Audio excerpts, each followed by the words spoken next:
Hey YouTube, this is the Charizard Authority. What I'm going to show you here today is a complete Shadowless PSA 9 graded holo set.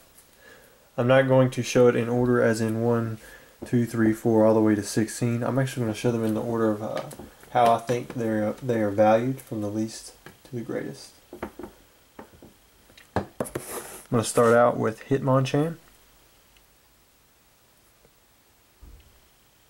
The reasoning behind picking Hitmonchan is one of the lowest is because not only did it come from a starter deck, but it's one of the least favored of cards that comes from the starter decks. Same thing with Ninetales.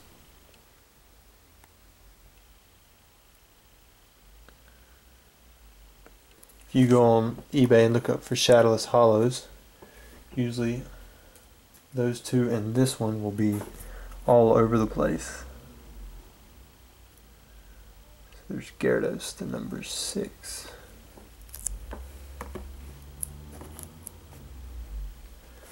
Next up I have Magneton. This is the first actual Shadowless Holo that you could only get from the pack.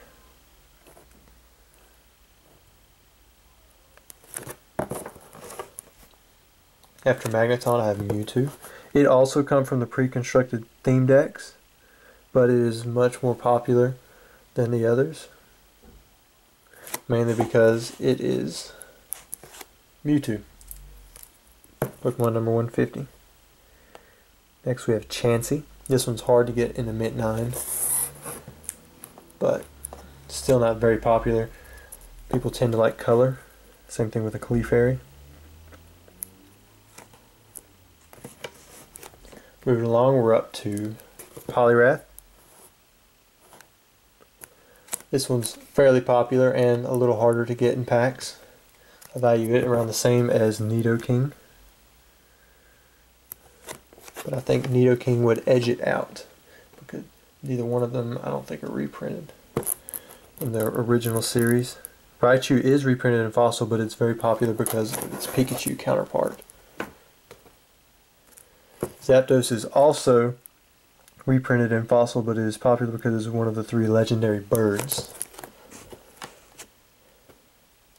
Next up we would go with Alakazam. This one is not reprinted until base set 2, and then there's only a few other reprints of Alakazam ever made because of Kadabra's card name being countersued by a person. Here's Venusaur, very popular, one of the 3 basic starters. Now I have the Machamp here because it is actually first edition, and for that reason, since it's a PSA 9, it's going to make the value of it at least $100. Next is Blastoise, coming in second place, as always. Very popular, and then, as most of you guessed, the number 1 is the Charizard. PSA 9 mint condition. So there's your complete Shadowless PSA 9 set, and in the order, of my opinion, of the value in which they can bring if you sell them. Thanks guys.